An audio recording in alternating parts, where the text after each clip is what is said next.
احیاء العلوم میں آتا ہے کہ امام شافعی رحمۃ اللہ علیہ فرماتے ہیں کہ میں نے مدینہ منورہ میں امام مالک رحمۃ اللہ علیہ کے دروازے پر خراسان یا مصر کے نایاب نسل کے گھوڑے بندے دیکھے۔ میں نے کہا یہ کتنی عمدہ نسل کے گھوڑے ہیں، کتنی نایاب نسل کے یہ گھوڑے ہیں، میں نے یہ نسل گھوڑوں کی پہلے کبھی نہیں دیکھی تھی۔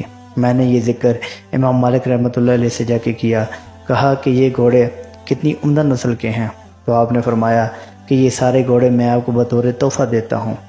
تو اس پر امام شافعی فرماتے ہیں کہ میں نے کہا کہ یہ میری غرض نہیں تھی، آپ اس میں سے ایک تو رکھ لیجئے۔ امام مالک فرماتے ہیں کہ میرا ایمان، میرا وجدان اجازت نہیں دیتا کہ میں اس سرزمین کی خاک کو گھوڑوں کے پیروں تلے روندوں جس میں آمنہ کے لال تاجدار مدینہ صلی اللہ علیہ وآلہ وسلم کا روضہ انور موجود ہو۔